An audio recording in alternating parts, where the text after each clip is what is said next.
నన్ను పట్టుకో. అమ్మా వస్తున్నా. ఎక్కడమ్మా?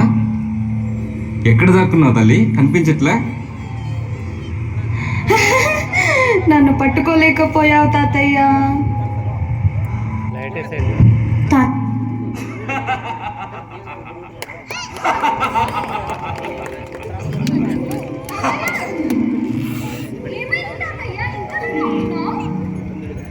ఏంటి ఇదంతా కళ? మన ఇద్దరం దాగుడు మూతలు ఆడుకుంటున్నట్టు కళ వచ్చింది తల్లి. ఎంత బాగుందో.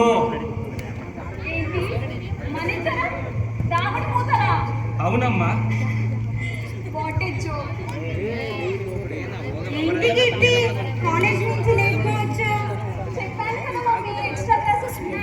సరే వెళ్ళి డ్రెస్ చేంజ్ చేసుకుని కుక్కర్లో రైస్ ఉంది పెట్టు తిను.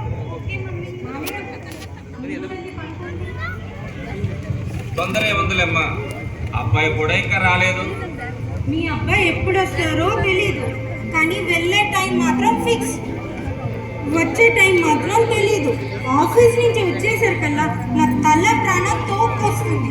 ఇంకా ఆయన కోసం ఎదురు చూసే ఓపిక నాకు లేదు. ఇప్పుడైనా నిద్ర పట్టుకొస్తుందా? నువ్వు వెళ్ళి పడుకోమ్మా.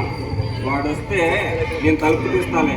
మళ్ళీ ఉదయాన్నే లేచి ఇంటి పని, వంట పని, ఆఫీస్ పని అని పరుగులే పరుగులు. నువ్వు వెళ్ళమ్మా, వాడు వస్తే నేను తలుపు తీస్తాలే. సరే, థ్యాంక్స్ మామయ్య. మీరు రాకముందు మనసంతా ఇంటి చుట్టే తిరుగుతుండేది.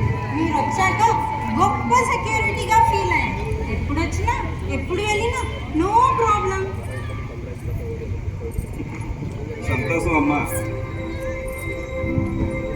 రిటైర్మెంట్ అయ్యాక పెన్షన్ తింటాను తప్ప దేనికి పనికిరాని జీవితం అనుకున్నా.